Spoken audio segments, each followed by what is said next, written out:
so many trees still standing. Look at that. The trees are fine. The houses are just ash.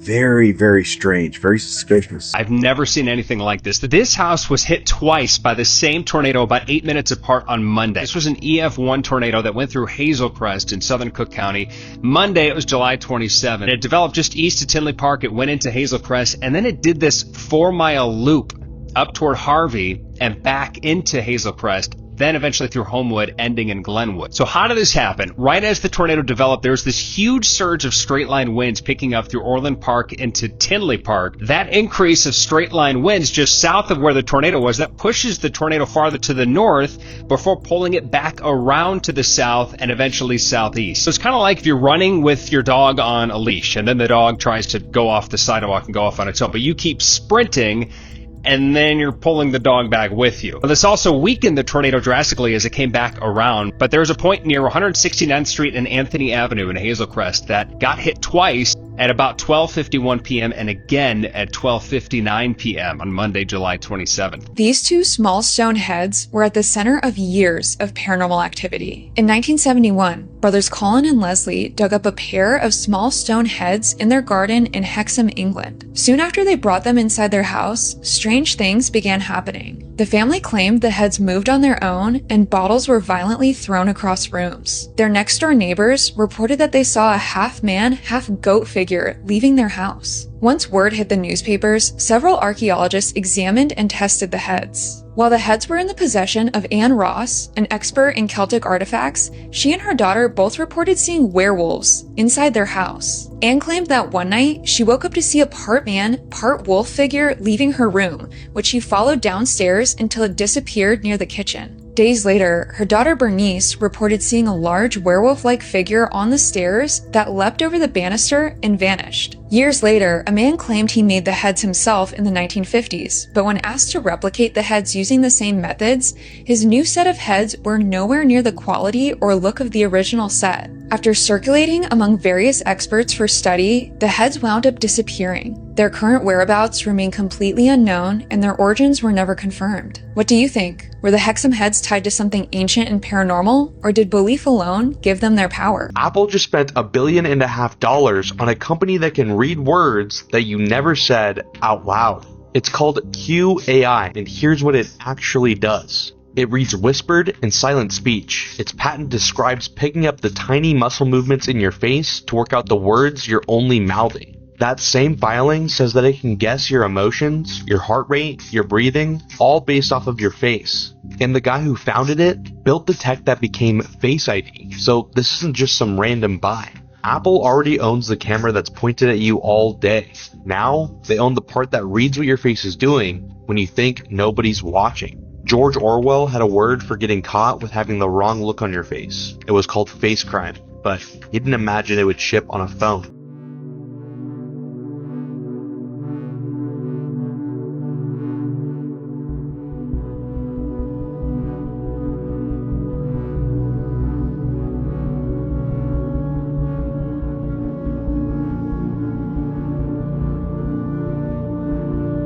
Process Church is without a doubt one of the most evil and depraved organizations that you could ever personally encounter. Now, question, what is the process? Well, for starters, for the uninitiated, the discipline has its origins in a breakaway Scientology group originally founded by Scientologist Robert Moore and Mary Ann McLean founded the Process Church. They broke away from Scientology and founded something called compulsion analysis, which was essentially just Scientology. It eventually became known as a process, referring to the auditing technique that the Church of Scientology implements to psychologically evaluate, torment, and remold potential acolytes.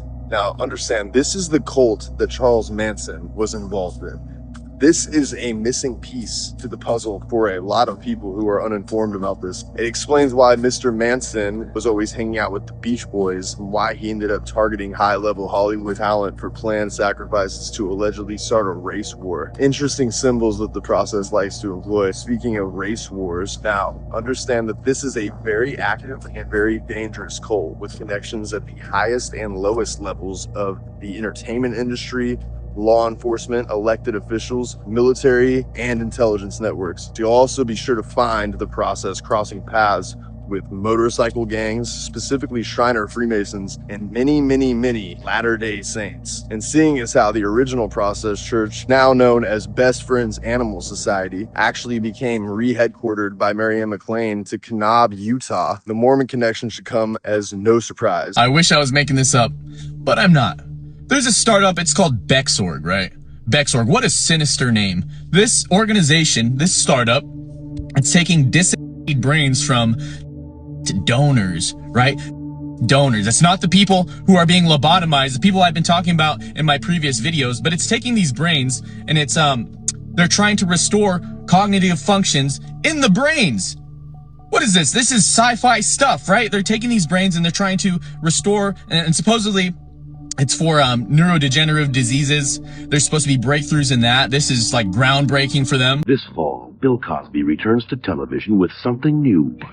Mystery. Our suspects are not TV's most popular star back as its newest crime solver with his own unique style. You gonna be in there long? With Emmy winners Rita Moreno and Lynn Whitfield. The Cosby Mysteries, Wednesdays this fall on NBC.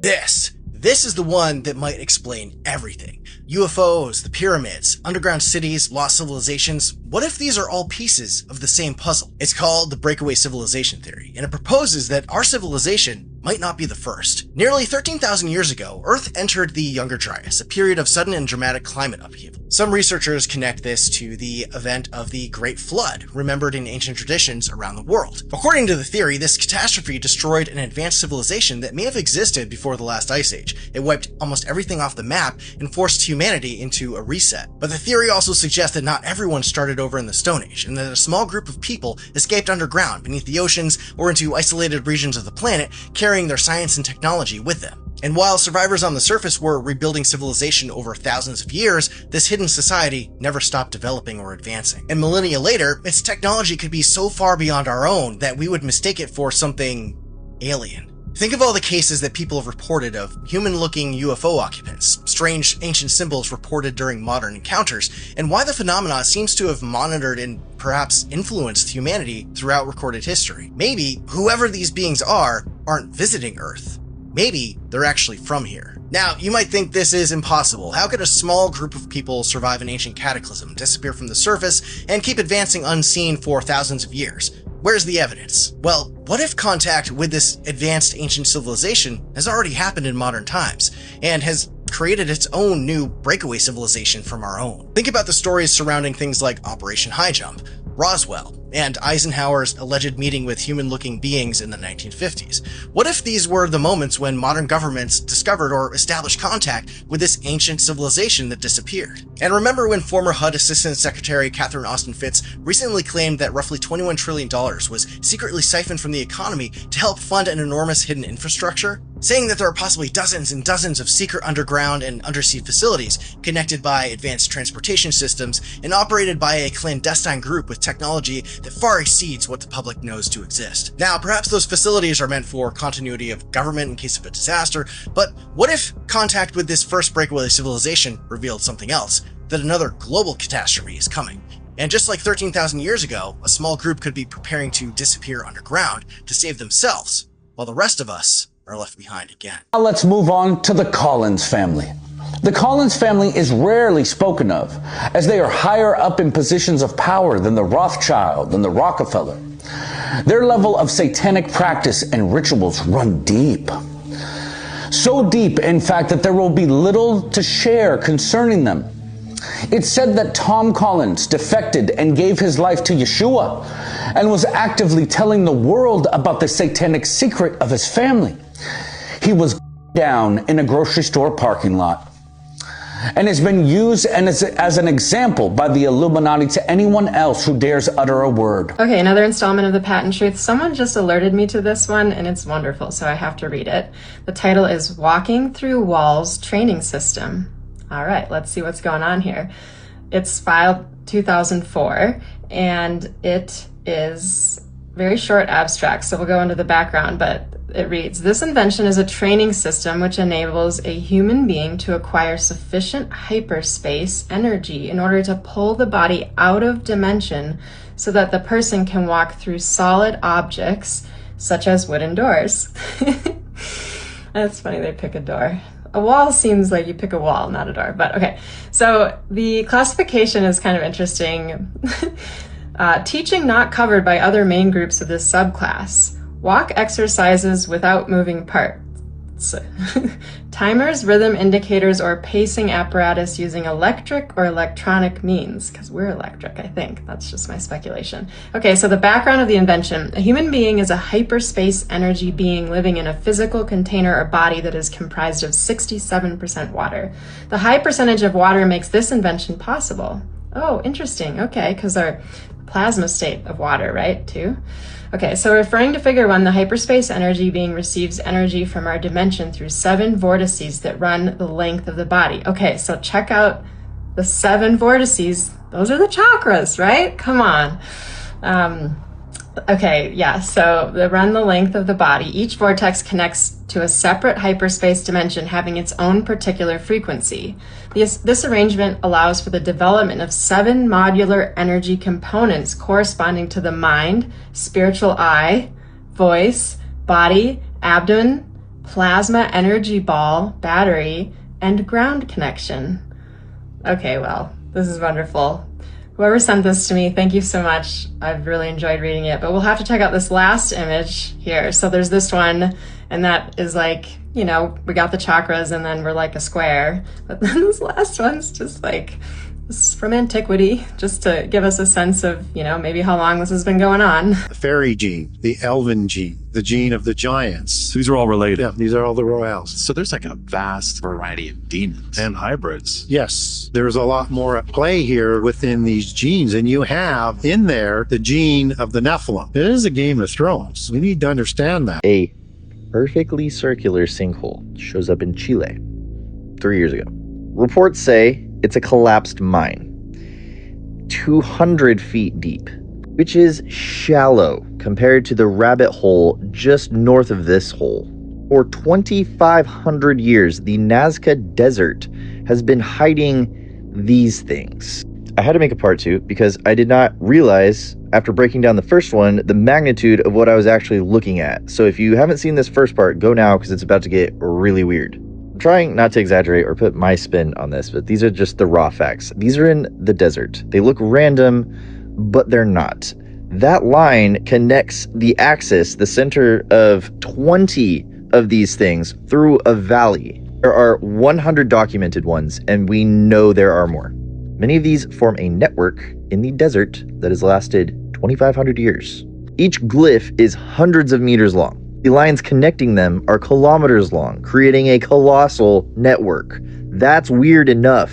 That's where the weird starts. These are projections. Geometry only looks perfect from the air. So if you were to make these like they say, it wouldn't work. A string would distort the shape from the air. These go over mountains and hills. String on a stick would keep the geometry perfect on the ground, but it would distort it from the air. What they had to do was distort the lines from the ground so that they looked perfect from the air. And that's exactly what you see on the ground. So far, I've showed you the simple ones. The more complex ones are utterly mind-blowing. Guess how many more invisible lines you need just to reconstruct that guy? That many lines. You know how big this sucker is? 689 feet, 2 football fields, bigger. Geometric ratios that were used halfway around the world were used to create a perspective that we only first see in the Renaissance.